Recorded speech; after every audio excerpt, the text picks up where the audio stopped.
दामिनी जी के 3 बेटे थे। 2 की शादी हो चुकी थी। दामिनी जी का परिवार हंसी खुशी मिलकर रहता था। दोनों बहुएं भी काफी मिलकर रहती थी। एक दिन की बात है।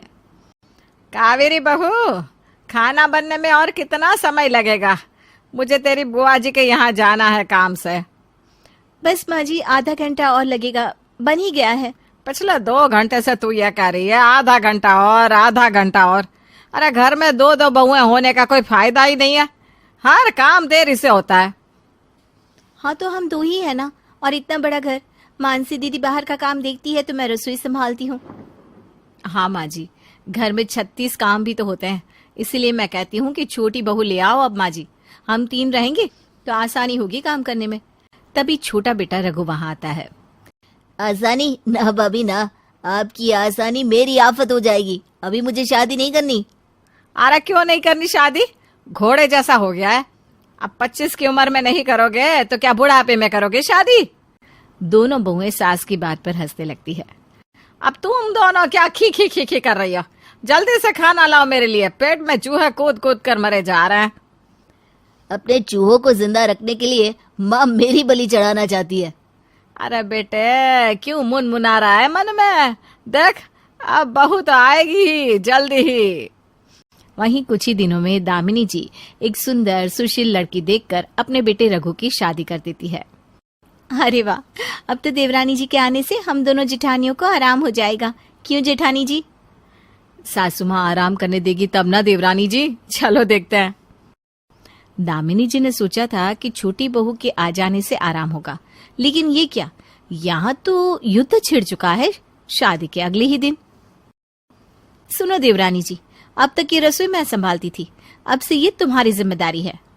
यार, सालों से खाना बना बनाकर हाथ भी हल्दी मिर्ची जैसे हो गए। आज ना मैं पार्लर जाके आती हूँ। कल ही आई हूँ और आज पूरी रसोई का भार मुझ पर डाल दे रही है और खुद महारानी पार्लर जा रही है। अभी नई बहू हूँ, कुछ कह भी तो नहीं सकती। 1-2 हफ्ते पुरानी तो होने दो, फिर देखो कैसे नाक में दम करती हूँ। फिर कुसुम बेमन से काम करने लगती है। वहीं खाने के समय, बहू, अरे ओ बहू, खाना कब तक मिलेगा? माँ जी, कुसुम है रसोई में, देखती हूँ मैं। रसोई में, खाने का समय हो गया है और कितना समय लगेगा? दीदी, अभी तो दाल ही नहीं पकी, अभी तो 2-3 घंटे और जाएंगे। ओह, माँ जी तो जान ही ले लेंगी। वहीं सास रसोई के दरवाजे पर खड़ी होकर सब सुन रही थी। पहले 2 बहू थी तो आधा घंटा लेट होता था, अब तो दोपहर का लंच, रात के डिनर को तैयार होगा। माँ जी गुस्सा मत होइए ना, मैं बना देती हूँ। फिर मानसी कुसुम के साथ लगकर जल्दी से खाना बनवाती है। अब ऐसे ही सारे काम पहले से ज्यादा लेट होने लगते हैं। सारी बहुएं अब आराम मांगती है और छोटी बहू सोचती है कि अकेले मैं ही क्यों काम करूं, मैं भी आराम ही करती हूँ। ऐसे ही दिन बीतते हैं। फिर एक दिन, देखो बहू, बहुत हुआ तुम्हारा आलस, अब मिल बांट कर काम करो, नहीं होता तो मैं काम बांट देती हूँ। हाँ माँ जी, ये ठीक रहेगा। जी माँ जी। ठीक है, बड़ी बहू बाहर के सारे काम देख लेगी, कुसुम बहू घर की साफ सफाई और कपड़े बर्तन का जिम्मा तुम्हारा, क्योंकि तुम रसोई में कच्ची हो, और कावेरी बहू तुम रसोई संभालोगी।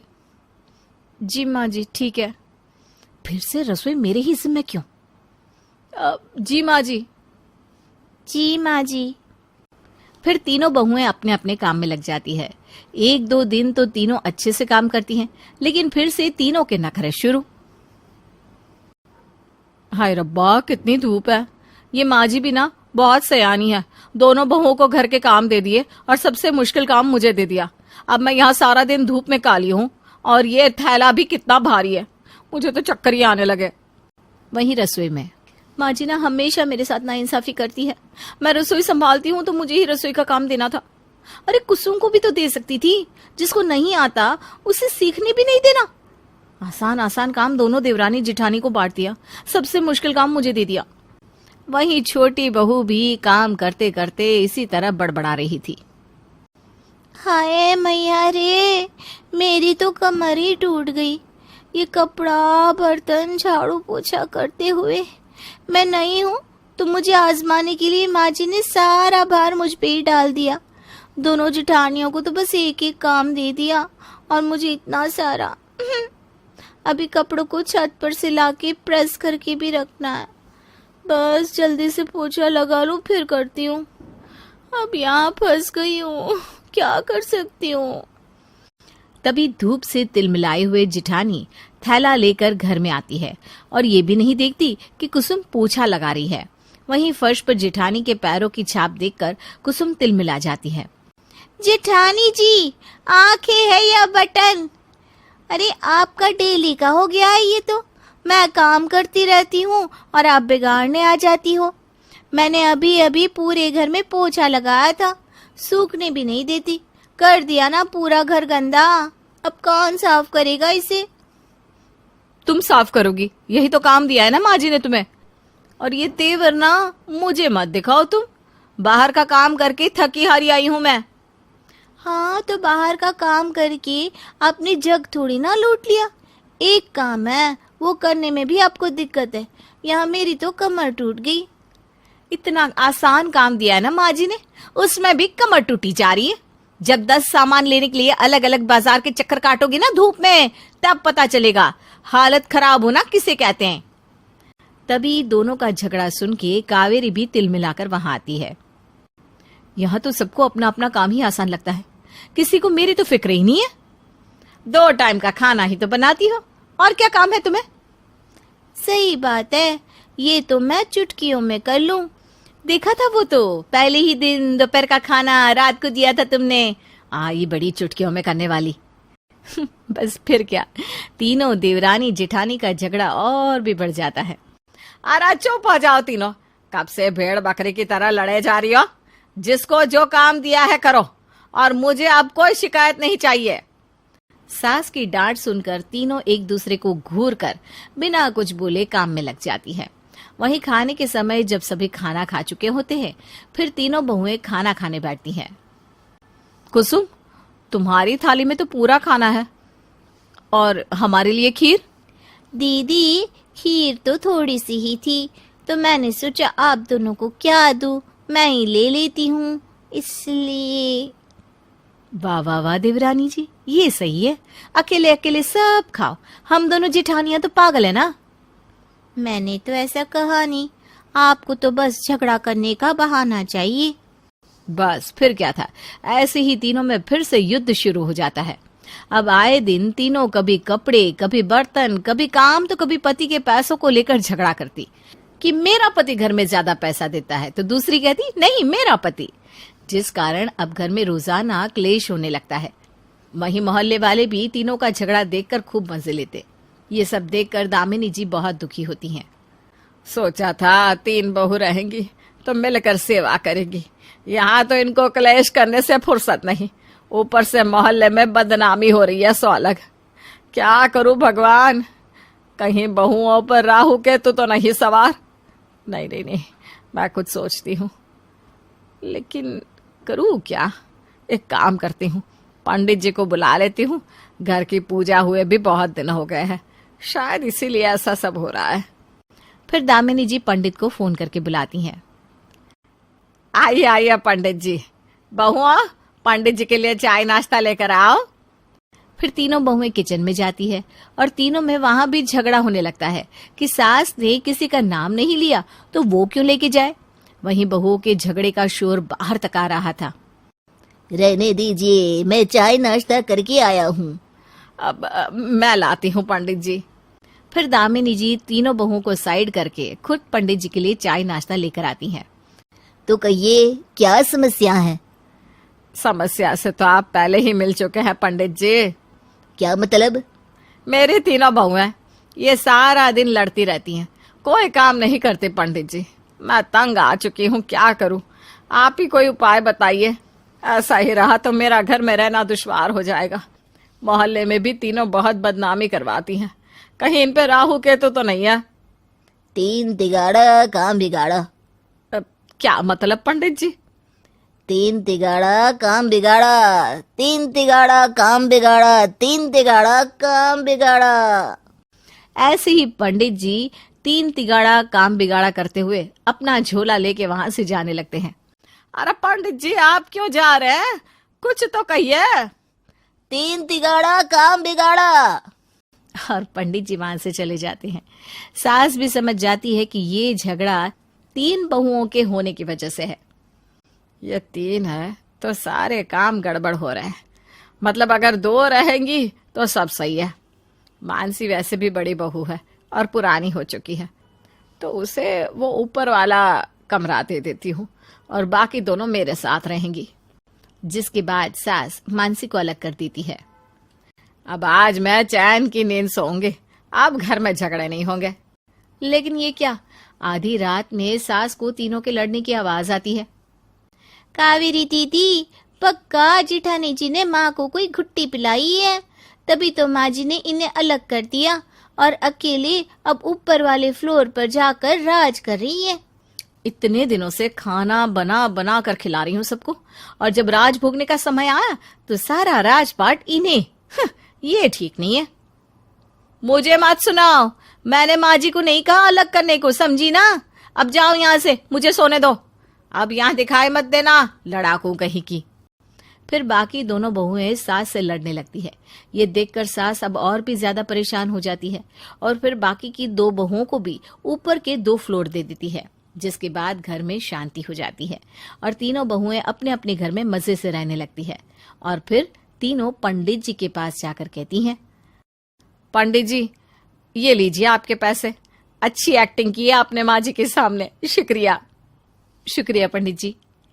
हाँ पंडित जी, शुक्रिया। तथास्तु।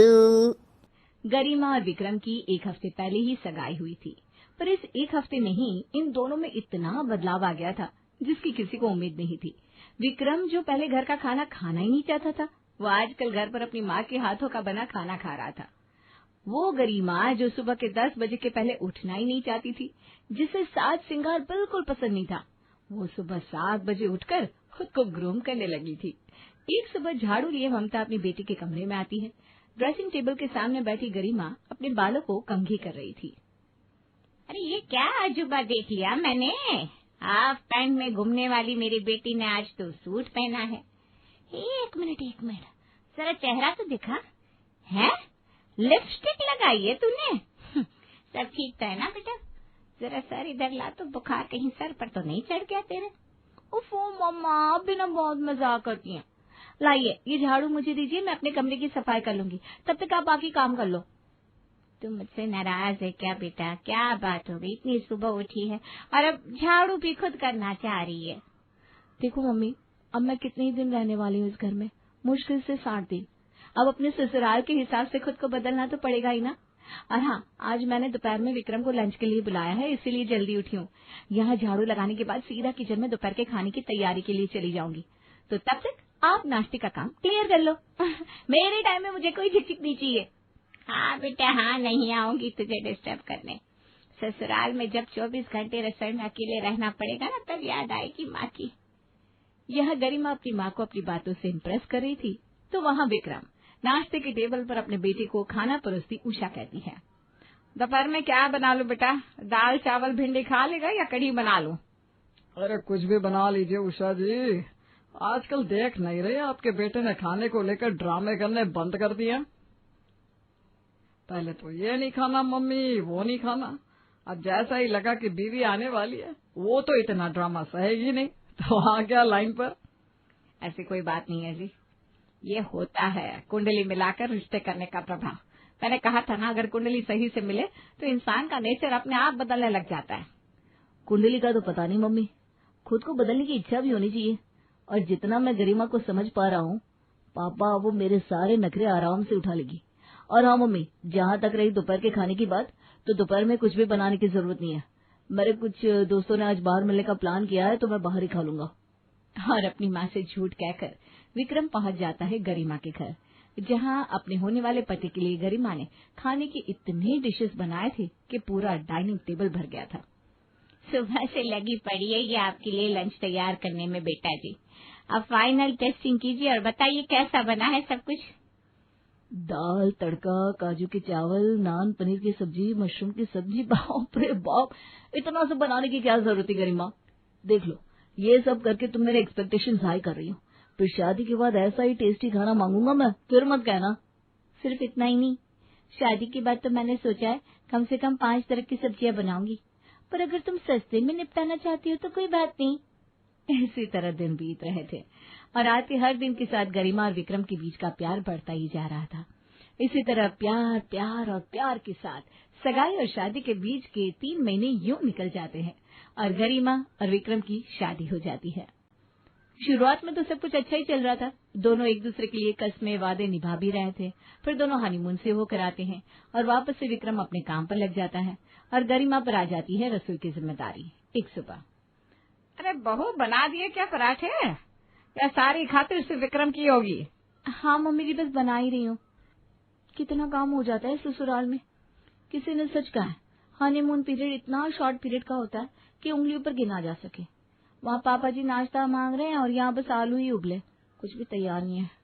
नींद कैसे नहीं खुली आज, मेरी समझ में नहीं आ रहा। एक काम करती हूँ, आलू के पराठे बना लेती हूँ, ये सही रहेगा। गरिमा फटाफट पराठे बेलती है और तवे पर चढ़ाकर जैसे ही लाइटर से गैस ऑन करने की कोशिश करती है, गैस ऑन होती नहीं।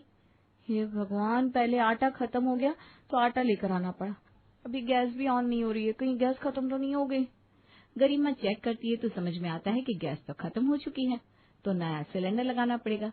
इसलिए वो जाती है अपने पति के पास हॉल में। सुबह तुमसे बेडशीट नहीं लगाई जा रही थी और अभी सिलेंडर? चलो लगवा देता हूँ। ये क्या तरीका है? शादी के पहले तो कहते थे चांद सितारे तोड़ लाऊंगा, और अब सिलेंडर लगाने में भी ड्रामे। सिलेंडर कौन सा मैं खुद के लिए लगवा रही हूँ? ब्रेकफास्ट तो भाई सब करेंगे, मुझे तो ब्रेकफास्ट करते करते ही 12-1 बज जाते हैं। विक्रम सिलेंडर फिटिंग करने के बाद डाइनिंग टेबल पर जाकर बैठ जाता है। फिर सभी के लिए बनाकर लाती है गरिमा आलू के पराठे और पुदीने की चटनी। बस पराठे और चटनी बनाए बहू? नाश्ते में और क्या बनता है मम्मी जी? 2-3 तरह के पकवान तो दोपहर के खाने में या रात के खाने में बनाए जाते हैं, नाश्ता तो ऐसा ही होता है ना। अच्छा क्या बहू कि बता दिया कि नाश्ता ऐसा ही होता है। मैं भी पहले यही कहती थी, पर मेरे बनाए खाने को खाने के बाद विक्रम सामने से कहता था, मम्मी मेरी गरिमा तो 4-5 बार डिशेस नाश्ते में बना देती है, इसीलिए मैंने पूछ लिया भाई। मैं भी यही कहने वाला था मम्मी, सिर्फ पराठे गरिमा? तुम तो कहती थी शादी हो जाने दो एक बार विक्रम, उसके बाद तुम खाते खाते थक जाओगे, इतने डिशेस बनाऊंगी। बदल गई ना, जरूर इसके माँ ने सिखाया होगा। खुशबू, क्या कहा? क्या किसने सिखाया होगा? खाना बना बनाया मिल गया ना तो खा लो, ड्रामे क्या कर रहे हो तुम लोग? तो भी साथ में बैठा बहू। नाश्ता करने के बाद विक्रम काम पर चला जाता है। नाश्ते का काम सलटाने के बाद गरिमा खुद का नाश्ता लेकर बैठती है, तभी उसे उसकी माँ का कॉल आता है। क्या कर रही है बेटा? मन लग रहा है ना तेरा वहाँ? अरे नहीं, मैं भी ना ये क्या पूछ रही हूँ, तेरा मन तो सगाई के बाद ही यहाँ से उठ गया था। विक्रम जी कहती रहती थी। ये भी अच्छा ही है, मैं तो माँ हूँ, मैं तो चाहूंगी तू वहाँ खुश रहे। अरे मम्मी, शादी के पहले तुम्हारा दामाद कुछ और था, यहाँ 4 महीने हुए नहीं कि हरकतें बदल गई है इसकी। कह रहा है नाश्ते में सिर्फ पराठे बनाकर दे दिए। तो क्या बनाकर देती? मैं भी तो इंसान हूँ, पहले तो नौकर चाकरों की बात करता था और अब देखो। अरे कोई नहीं बेटा, इतनी छोटी छोटी बातों को दिल पर नहीं लगाते। तू भी किसी बात पर ताने मार देना दामाद जी को, हो गई बात बराबर। अपनी माँ की बात सुनने के बाद गरिमा को भी विक्रम की ये हरकत नॉर्मल लगती है। रात को रोज की तरह गरिमा अपनी सास के साथ मिलकर डिनर तैयार कर कमरे में जाती है जहाँ विक्रम फोन यूज कर रहा था। भूले तो नहीं हो ना, आज सैटरडे है और हर सैटरडे हम लॉन्ग ड्राइव पर जाते हैं। अरे हाँ भाई, बिल्कुल याद है, पर अभी बहुत जोरों की भूख भी लग रही है गरिमा, थोड़ा बहुत खा लेते हैं, उसके बाद रात को 11 बजे तक चलते हैं लॉन्ग ड्राइव पर। पूरे 1 हफ्ते के बाद आज मेरी बुलेट घर से बाहर निकलेगी। 1 हफ्ते की बात क्यों? हर रोज ही बाइक से लोग ड्राइव पर जाना शुरू कर देते हैं, फिर तुम्हारी बुलेट को हर रोज फ्रेश हवा भी मिल जाएगी। और हाँ, मैं बाहर खाऊंगी, घर पर नहीं खाने वाली आज मैं खाना गर्म कर देती हूँ, तुम बाहर आ जाओ। यहाँ गरिमा अपने कमरे से बाहर आती है तो वहाँ उषा विक्रम के कमरे में चली जाती है। गरिमा खाना डाइनिंग टेबल पर लगाती है। ये दोनों माँ बेटे कहाँ रह गए, जरा जाकर बुलाकर तो ला बहू, पूरा परिवार साथ में खाता ही अच्छा लगता है। मैंने तो इन्हें बोल दिया था बाहर आने को पापा जी, फोन में लग गए होंगे, मैं बुलाकर लाती हूँ। गरिमा अपनी सास के कमरे में उन्हें बुलाने के लिए जाती है, पर उषा वहां नहीं थी क्योंकि वो तो विक्रम के पास थी। मम्मी जी अपने कमरे में नहीं है? जरूर विक्रम जी से बातें कर रही होंगी।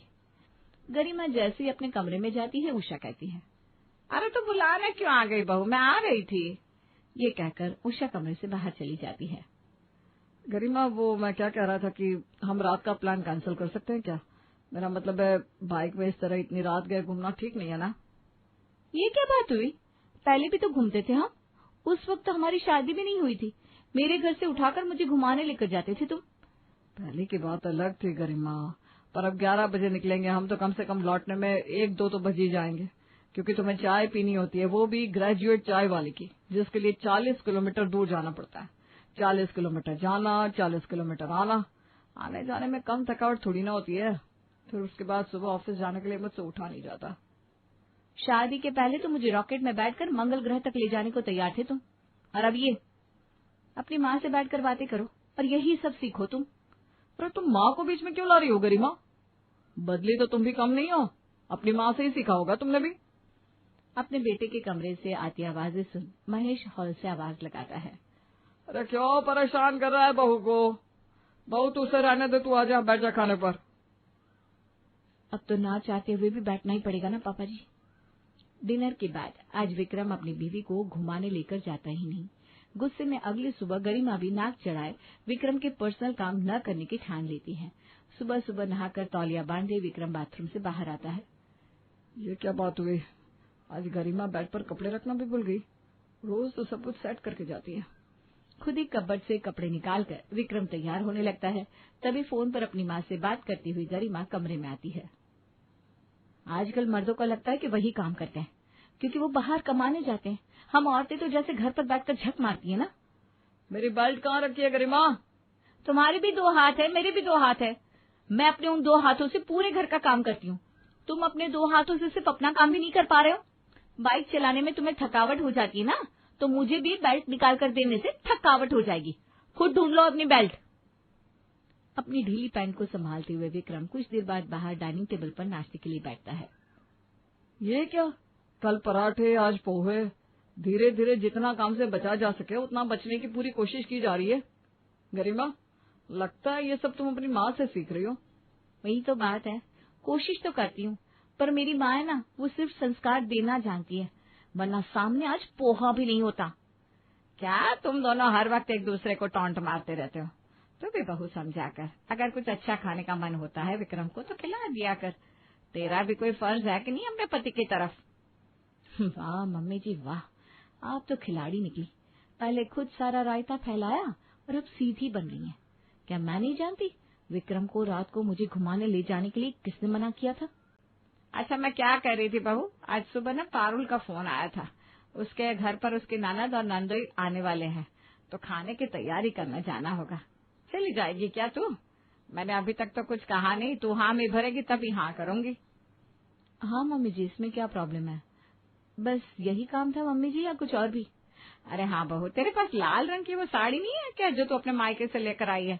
जरा देना तो, पारुल के घर जाना है ना, तो वही पहन कर जाऊंगी। मेहमानों के सामने लगना चाहिए कि कोई आया है। जी मम्मी जी। अपनी सास की सारी बातों में हामी भरने के बाद गरिमा रसोई में जाकर बाकी कामों में लग जाती है। मम्मी को कॉल मिला देती हूँ, कल भी बात नहीं हो पाई थी, फिर पारुल आंटी के यहाँ भी तो जाना होगा मुझे। गरिमा अपनी माँ को फोन मिलाकर उनसे बातें करने लगती है। पर तू आज अपनी पड़ोसन के यहाँ चली जाएगी तो फिर अपनी सास के एनिवर्सरी का प्रिपरेशन कैसे करेगी? भूल गई क्या कल तेरी सास की एनिवर्सरी है?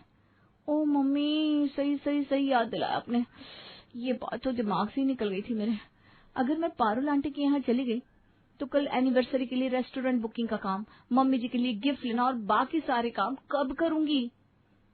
उसी वक्त विक्रम अपनी झूठी प्लेट सिंक में रखने के लिए किचन में आता है और गरिमा को अपने मायके बात करता देख लेता है। यहाँ विक्रम रसोई से बाहर निकलता है और वहाँ गरिमा। मैं क्या कह रही थी मम्मी जी, अभी तक हमने पायल आंटी जी को हामी नहीं भरी है ना, तो मना कर दीजिएगा ना, मैं नहीं जा पाऊंगी। बस मुझे लगा ही था कि उल्टी चलने वाली गरिमा आज मेरी माँ की कई सारी बातों पर हामी कैसे भर रही है। अभी किचन में ये अपनी माँ से बात कर रही थी। मम्मी, जरूर इसकी माँ ने सिखाया होगा। तुम घूम फिर कर मेरी माँ पर क्यों आ जाती हो विक्रम? क्योंकि तुम मेरी माँ पर आती रहती हो, दिन भर क्या कहती रहती हो, माँ ने सिखाया होगा, माँ ने सिखाया होगा। सीख तो तुम अपनी माँ से रही हो। इसी बात पर फिर विक्रम और गरिमा की बहस छिड़ जाती है। छोटी सी बात इतनी बढ़ जाती है कि रात को एक कमरे में विक्रम और गरिमा सोते तक नहीं। ये तो रोज रोज का हो गया उषा जी। क्या लगता है समधन जी से बात करनी चाहिए क्या? मैं बात करनी चाहिए क्या होता है, बात तो मैं करूंगी, आखिर मेरे बेटे और बहू के रिश्ते की बात है। और तमतमाती हुई उषा लगाती है ममता को कॉल। अब मुझे क्या कह रही हैं समधन जी? आग तो आपने लगा कर रखी है मेरी बेटी के जीवन में। अपने बेटे को मेरी बेटी के खिलाफ भड़काती रहती हैं आप। अगर वो अपनी बीवी को घुमाने लेकर जा ही रहा है तो आपको क्या प्रॉब्लम है? ऐसा तो नहीं है कि आपको वो बिना खाना परोसे घूमने निकल जाती है। खाना गर्मा गर्म मिल रहा है आपको, दामाद जी आपको अपनी सैलरी से खर्चे दे रहे हैं, फिर क्या बाकी रह गया? क्या दोनों के बीच की प्राइवेसी आपको खत्म करनी है? फिर आप कहेंगी कि बच्चा नहीं हो रहा। भगवान जानता है मैं कभी भी विक्रम को गरिमा के साथ समय बिताने से मना नहीं करती समधन जी। मैं ऐसा क्यों करूंगी? एक काम कीजिए, आप और समधी जी यहाँ आ जाइए, दोनों परिवार मिलकर बैठकर बातें करें, तभी ये मिसअंडरस्टैंडिंग खत्म हो सकती है। और अगली सुबह ही गरिमा के पेरेंट्स उसके ससुराल पहुंच जाते हैं। बताइए दामाद जी, आपको ऐसा क्यों लगता है कि मैं गरिमा के कान भरती हूँ? अरे तू बता बहू, तुझे ऐसा क्यों लगता है कि मैं विक्रम को भड़का रही हूँ? क्योंकि जब भी गरिमा अपनी बात बदलती है उससे पहले वो आपसे ही बात कर रही होती है मम्मी जी।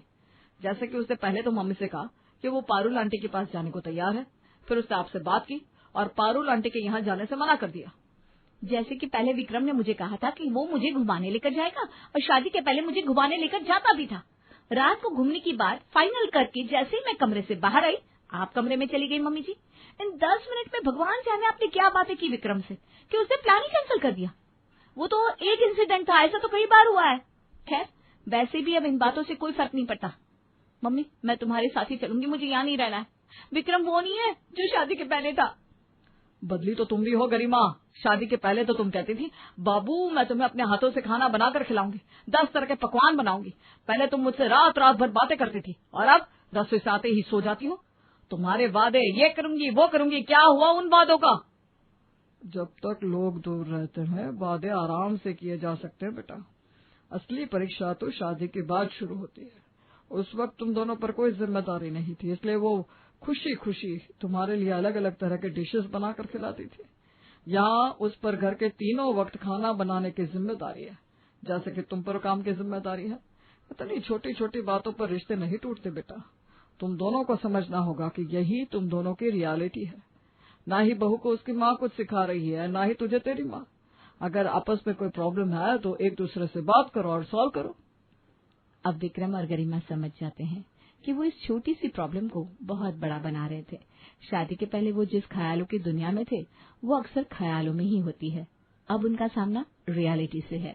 सुबह के 10 बजे प्रिया अपनी दादी के साथ नाश्ते के टेबल पर बैठी हुई थी। सामने टेबल पर प्रिया के फेवरेट समोसे रखे थे, पर समोसों को देखकर प्रिया के चेहरे पर ना ही किसी तरह की एक्साइटमेंट दिख रही थी, ना ही खुशी। तेरी पसंद के गर्मा गर्म समोसे मंगवाए मैंने, वो भी वही हलवाई के यहाँ से, और तू है कि खाने का नाम ही नहीं ले रही। गर्मा गर्म समोसे है, फटाक से खा ले बेटा। एक बार समोसे ठंडे हो जाए तो मजा नहीं आता। 1 महीने बाद मेरी शादी है दादी, इतनी टेंशन है दिमाग में, कैसे क्या करूंगी मैं कुछ समझ में नहीं आ रहा। ऐसे में खाना अंदर कैसे जाए? अरे तो तू कुछ सोच क्यों रही है बेटा? तू तो सिर्फ हमारे जमाई जी के चेहरों को सोच, कितने प्यारे दिखते हैं कंवर जी। उनका चेहरा सोचकर तेरी टेंशन गायब हो जाएगी। नयन का चेहरा सोच सोच कर ही तो और टेंशन हो रही है दादी। ऊपर से नयन मुझसे 2 साल बड़ा है। ये कोई उम्र थोड़ी ना थी मेरी शादी की। आप लोगों ने बेकार में मुझे फंसा दिया। अभी कुछ देर पहले मैंने कुछ कहा था बेटा, लगता है तूने ध्यान से सुना नहीं। ठंडे समोसे और बेउम्र की हुई शादी न तन को संतुष्टि देती है न मन को। तेरा रिश्ता फाइनल हो चुका है, मना करना था तो पहले करती। कर मुझे पता है तुझे शादी से प्रॉब्लम नहीं हो रही, तो बस घबरा रही है। वही तो दादी, और ये घबराहट छोटी मोटी घबराहट नहीं है। काश कोई कोचिंग सेंटर होता जो हमें सिखाता कि हमें ससुराल में कैसे क्या करना है। अपनी पोती की बात सुनकर लता 2 मिनट के लिए चुप हो जाती है, फिर जोर से दहाड़ती अपनी बहू को आवाज लगाती है, अरे पारुल, कहाँ मर गई? अपनी सास की आवाज सुनकर पारुल की तो सांसें चढ़ जाती है। हे भगवान, अब क्या हो गया? माँ जी क्यों चिल्ला रही है? कहीं उनके खाने में कंकर तो नहीं निकल आया? पारुल 1 सेकंड भी वेस्ट किए बिना सीधा अपनी सास के सामने जाकर प्रस्तुत हो जाती है। क्या बात हुई माँ जी? समोसे लाने बोला था, ये क्या मेरे प्लेट में कचौड़ियाँ परोस दी? ये बात है माँ जी। हाय, मेरा तो कलेजा ही बैठ गया था। लगता है आपने चश्मे को ठीक से साफ नहीं किया माँ जी। आपकी प्लेट में समोसे ही हैं। दीजिए, मैं आपका चश्मा साफ कर देती हूँ। तुझे बीच में बोलने नहीं कहा मैंने, तू क्यों अपनी जबान चला रही है? ससुराल जाकर भी यही करेगी क्या? और पारुल, तू अगर मैं कह रही हूँ ये कचौरियाँ है तो ये क्या है? कचौरियाँ है माँ जी, मैं अभी समोसे लेकर आती हूँ। अपने माथे का पसीना अपनी साड़ी के पल्लू से पोंछती पारुल अपने पति के पास जाती है और उसे अपनी प्रॉब्लम के बारे में बताती है, जिसे सुनकर सुभाष कहता है, माँ सुबह सुबह समोसे को कचौरी कह रही है, तो फिर तुम कचौरी ले जाकर उनके सामने रख दो और कह दो कि ये रहे आपके समोसे माँ जी, हो जाएगी प्रॉब्लम सॉल्व। अरे वाह, क्या उपाय बताया आपने। ये इतना आसान होगा मैंने सोचा नहीं था। पिछले जन्म में मैंने जरूर कोई अच्छे कर्म किए होंगे जो इस जन्म में मुझे आप जैसा साथी मिला, जो हमेशा कोई ना कोई आइडिया देकर मेरी सास के गुस्से से मुझे बचा लेता है। थैंक यू प्रिया के पापा। पारुल फिर से विट्ठल हलवाई की दुकान जाती है, वहां से कचौरियां लेकर आती है और अपनी सास के सामने परोसते हुए कहती है, आपके समोसे माँ जी। जैसे ही पारुल अपनी सास के सामने मुस्कुराते हुए नाश्ता रखकर जाती है, प्रिया हैरानी से अपनी दादी को देखती है। आपको तो समोसे और कचौरियों में फर्क ही नहीं पता चल रहा है दादी। और मैं आपसे अपने भविष्य के बारे में आंसर्स पूछ रही थी, मेरी ही गलती हो गई। ये सब मैंने तुझे तेरे जवाब देने के लिए किया बेटा। तेरे दादाजी गुजरते वक्त अपनी प्रॉपर्टी अपने बेटों के नहीं मेरे नाम करके गए थे। चल तू अब बता, मैं अपने 4 बंगले किसे दूंगी? विक्रम चाचू और चाची को। और किसे दादी? अरे हाँ, यही तो तेरी कमअकली है। उस विक्रम की बीवी को एक तिनका ना दूं मैं। तेरी चाची होली दिवाली पर आती है, 2 साड़ी मेरे सामने रखकर मम्मी जी कहकर अच्छी बहू बनने का ड्रामा करती है। आज तक उसने किया ही क्या है मेरे लिए। और विक्रम दूर से बैठा 4 महीने में एक बार मेरा मोबाइल रिचार्ज करवा देता है। तुझे क्या लगता है मुझे ये सब दिखता नहीं क्या बेटा? सास को बहुएं भाती है तो तेरी माँ जैसी। अभी देखा नहीं कैसे मैंने समोसे को कचौरी कहा और पारुल ने मान लिया। हर रोज 4 बातें सुनाती हूँ मैं उसे, पर आज तक उसने मुझे मुड़कर उल्टा जवाब नहीं दिया। एक सास का दिल ऐसी ही बहू पर आता है बेटा, और वो अपना सब कुछ ऐसी ही बहू को देकर जाती है। मतलब मुझे मम्मी जैसी बहू बनना चाहिए? बिल्कुल सही समझी तू। और उसके 2 फायदे हैं। जमाई जी आज की डेट में 1.5 लाख रुपया कमाते हैं। अगर अपनी पूरी तनख्वाह सालों साल जोड़ेंगे तब बुढ़ापे में जाकर 1-2 कमरे का फ्लैट ले पाएंगे। पर तू अगर अपनी सास की दिल से सेवा करेगी तो तुझे बैठे बैठे 2 फैक्ट्री, तेरे ससुर जी की सारी संपत्ति मिल जाएगी। यानी यहाँ सास ससुर की सेवा भी हो गई, वहाँ बैठे बैठे संपत्ति भी मिल गई। मैं सब समझ गई दादी। मुझे एक ऐसी बहू बनना होगा जो अपनी सास के दिल से सेवा करे, उनकी हाँ में हाँ मिलाए और उनके मन की सारी इच्छाएं पूरी करे। आप फिक्र मत कीजिए दादी, अपने ससुराल में जाते ही मैं वहाँ अपनी स्पेशल जगह बना लूंगी। और अपनी दादी से मिली सीख को लेकर प्रिया नयन के साथ फेरे लेकर अपने ससुराल विदा हो जाती है। दुल्हा दुल्हन के जोड़े में नयन और प्रिया घर के दरवाजे पर खड़े थे। द्वार पूजा हो गई बहू, अब तुम अंदर आ सकती हो। द्वार पूजा तो हो गई माँ जी, पर अभी तक मैंने घर की देवी के पैर नहीं छुए। आप इस घर की लक्ष्मी हैं माँ जी। मुझे आशीर्वाद दीजिए कि जिस तरह आपने इस घर को बांध के रखा है, मैं भी उसी तरह इस घर को बांध के रख पाऊं। ये कहकर प्रिया अपने सास के पैरों पर झुक जाती है। अरे अरे बहू, नीचे नहीं ऊपर है तेरी जगह। मेरे पैरों में नहीं मेरे दिल में है, गले लग जा बहू। बाप रे बाप, मुझे तो देखते ही मम्मी जी अपनी दोनों टांगे ऐसे आगे कर देती है मानो भीख पैरों से मांगती हो। और नई बहू को गले से लगाया जा रहा। प्रिया ने 2 मीठे बोल क्या बोले, मम्मी जी तो उसी की हो चली। ठीक है भाई, मुझे क्या, अब प्रिया ही करेगी मम्मी की सेवा। प्रिया तो तैयार ही थी सेवा करने के लिए। अगली सुबह 4:30 बजे उठकर प्रिया अपने कमरे में झाड़ू लगाती है और फिर जाती है अपनी सास के कमरे में। धीरे से अपनी सास के पैरों से चादर हटाकर प्रिया उनके चरण स्पर्श करती है, जिससे विशाखा की नींद खुल जाती है। बाप रे बहू, तू है, मुझे तो लगा स्वयं यमराज आ गए। मेरा मतलब है इतने सवेरे इस घर में कोई उठता नहीं ना। समधन जी ने तो सच में मुझे लक्ष्मी ही दे दी। जीती रहे बहू, जीती रहे। मेरा इरादा आपकी नींद खराब करने का नहीं था माँ जी। अच्छा, आप आराम करिए, तब तक मैं झाड़ू लगा देती हूँ, फिर नहा धोकर रसोई में चली जाऊंगी। विशाखा के घर की रसोई जो खुलती ही 9 बजे थी, वहां आज सुबह के 8 बजे ही नाश्ता बनकर तैयार हो चुका था। सभी एक एक कर अपने कमरों से बाहर आना शुरू होते हैं और रसोई से आ रही महक उनके भूख को बढ़ा रही थी। लगता है सुषमा आंटी के घर पर पार्टी वार्टी है। तेरा ध्यान भी इसी खुशबू पर गया ना। पर मुझे तो समझ में नहीं आ रहा सुबह सुबह पार्टी कौन करता है। और सुषमा आंटी के घर से आ रही खुशबू हमारे घर में ऐसे फैली हुई है मानो हमारी रसोई में खाना बनाओ, पर ऐसा तो हो नहीं सकता। मम्मी जी कहने वाली बहू 9 बजे उठती है, 10 बजे नहाती है और 11 बजे नाश्ता बनाती है। पर माँ जी कहने वाली मेरी बहू ने नाश्ता बनाकर तैयार भी कर दिया। अब तुम दोनों को सवेरे सवेरे बिस्किट खाकर भूख मारने की जरूरत नहीं पड़ेगी। माँ जी बिल्कुल ठीक कह रही है, नाश्ता तैयार है। आप दोनों के चेहरे से पता चल रहा है कि आपको बहुत भूख लगी है। मैं खाना लगा देती हूँ, पहले खा लीजिए, उसके बाद नहा लीजिएगा। खाना देखते ही सभी खाने पर टूट पड़ते हैं। वाह बहू, तूने तो दिल ही जीत लिया मेरा। मेरी आंखें 5 बजे ही खुल जाती है, पर इस घर में कोई उठकर कमरे से बाहर ही नहीं आता। अकेला बैठकर मैं करूँ तो क्या करूँ। और नाश्ता बनता है 10-11 बजे, तो भूख और लग जाती है, इसलिए मैं कमरे से बाहर ही नहीं आता। जल्दी भूख लगने की प्रॉब्लम तो मुझे भी है पापा, पर अब लगता है बिस्किट और मैगी खाकर हमें अपनी भूख शांत करने की जरूरत नहीं पड़ेगी। बिल्कुल नहीं पड़ेगी जीत जी, आपको जो खाने का मन हो मुझे बताइएगा, मैं वही बना लिया करूंगी। वो तो तेरी सीरत ही बता रही है बहू कि तू कामकाजी है। वैसे मैं क्या कह रही थी, आज तो रहने दे, कल मेरे लिए व्रत के पराठे बना लेना। व्रत के पराठे?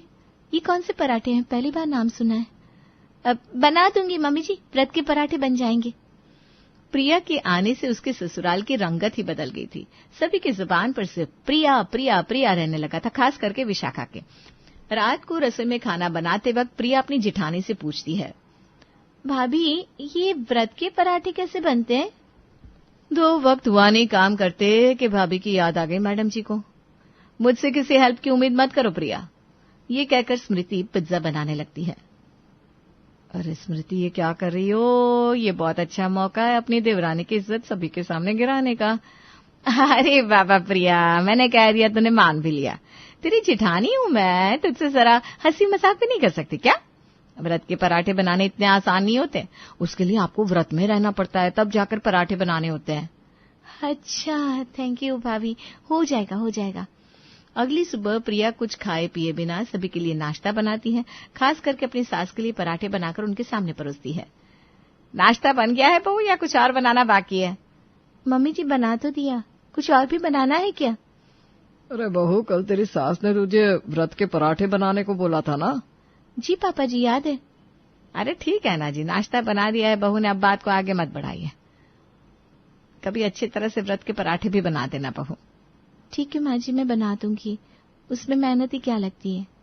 प्रिया ने अपनी जिंदगी में आज पहली बार व्रत रखा था, इसलिए दोपहर होते होते उसकी गाड़ी सुस्त पड़ने लगी थी। 1 बजे तक दोपहर का खाना तैयार कर देने वाली प्रिया आज 2 बजे तक रसोई में ही लगी हुई थी। क्या बात है मम्मी जी, 2 दिन में ही आपकी प्यारी बहू की टाई टाई फिश हो गई? अरे नहीं नहीं नहीं, प्रिया की टाई टाई फिश कैसे हो सकती है? वो तो आपको माँ जी कहती है, मम्मी जी थोड़ी ना कहती है। तो ऐसा कह रही है बहू जैसे कि शाम के 6 बजे तक प्रिया दोपहर का खाना ही बना रही हो। 2 ही तो बजे हैं। मेरी छोटी बहू ने पहले ही इतना भर भर कर नाश्ता करवा दिया था मुझे कि जरा सी भी भूख का एहसास नहीं हो रहा।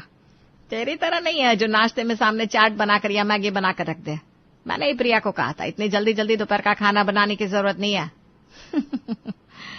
मम्मी जी, कब तक प्रिया की साइड लोगी आप? 1 दिन 2 दिन, फिर उसके बाद क्या? 2 दिन बाद प्रिया फिर से बिना कुछ खाए बिना रसोई में जाकर अपनी सास के लिए नाश्ता बनाना शुरू करती है। भाभी ने बताया था कि बिना कुछ खाए पराठे बनाने हैं। अब किस चीज के पराठे बनाने हैं उस पे तो कोई बंदिश नहीं है। बेचारी माँ जी को रोज सिंपल पराठा खाना पड़ता है। उनके लिए आज आलू के पराठे बना देती हूँ, ये सही रहेगा। व्रत के आलू के पराठे। अभी अच्छे से भारी नाश्ता कर लेंगी तो दोपहर में उन्हें जल्दी भूख नहीं लगेगी, क्योंकि व्रत करने के बाद धीरे धीरे मेरा शरीर तो जवाब देने लगता है।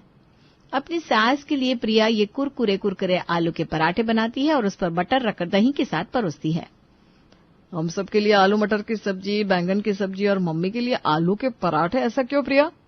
वो माँ जी ने ही परसों कहा था उनके लिए अलग से पराठे बनाओ, इसीलिए बनाए हैं। आप आराम से खाइए माँ जी, सब कुछ ध्यान में रखकर मैंने ये पराठे बनाए हैं।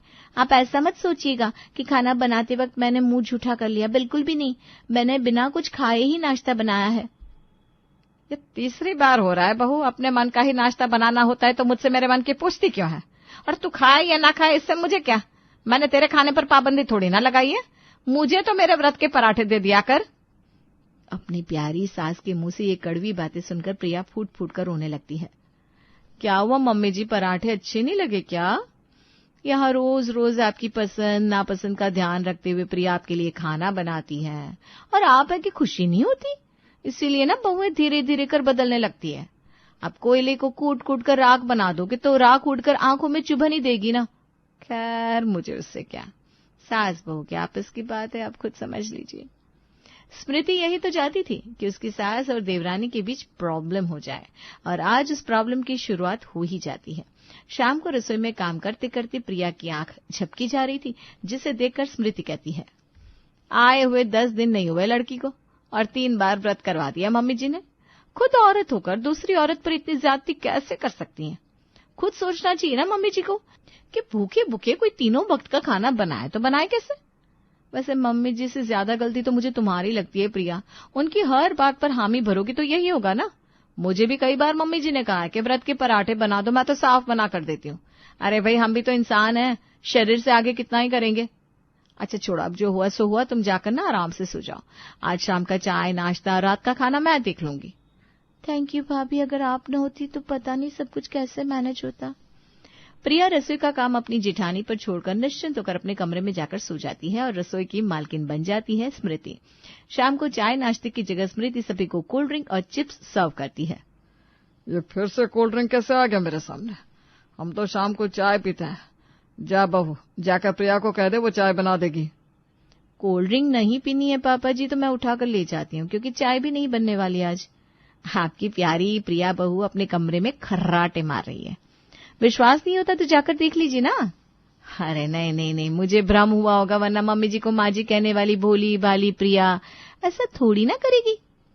एक नंबर की जलनखोर है स्मृति, और कुछ नहीं। मैं अब भी जाकर देखती हूँ।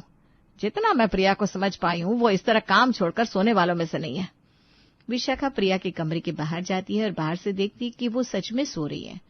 अब ये तो विशाखा के लिए उसकी इज्जत की बात हो गई थी, क्योंकि वो प्रिया पर अपना गुस्सा जाहिर करती तो स्मृति सही साबित हो जाती। अरे हाँ, याद आया, आज मैंने ही कहा था प्रिया को कि वो रोज सुबह जल्दी उठती है ना तो शाम में सो जाया करे, इसलिए सो गई है बेचारी। अल्लाह, आज मैं कोल्ड ड्रिंक ही पी लेती हूँ। चलिए मम्मी जी, एक और चांस दिया आपको, पर डिनर तक अपने गुस्से को कंट्रोल नहीं कर पाएंगे आप, पक्का। और रात को सभी को परोसा जाता है चाउमीन। अरे स्मृति, तुम्हें पता है ना मुझे चाउमीन से कॉन्स्टिपेशन हो जाता है। मुझे बोला था कि आज चाउमीन बन रहा है तो मैं ढाबे पर ही खाकर आता। मुझसे तो भैया चाउमीन फाउमीन नहीं खाया जाएगा। विशाखा जी, जब से प्रिया बहू आई है तब से पेट को फिर से रोटी की आदत हो गई है। कहाँ है प्रिया बहू, आज रोटी नहीं बनाई क्या? आपकी प्यारी बहू अपने कमरे में सो रही है पापा जी। प्रिया ने मुझसे कहा था कि भाभी अब रोज रोज 3 वक्त का खाना मुझसे संभाला नहीं जाता, तो रात को आप ही देख लिया करो। तो मैंने देख लिया। ज्यादा ही बेटा बेटा बहू बहू करके मैंने प्रिया को सर पर चढ़ा दिया था। मेरे से ही भूल हो गई। सोने दीजिए, कितना सोएगी। कल सवेरे अगर उसकी क्लास नहीं लगाई तो मेरा नाम भी विशाखा नहीं। आज प्रिया के उठते ही विशाखा जो उसकी बैंड बजाना शुरू करती है चुप ही नहीं होती।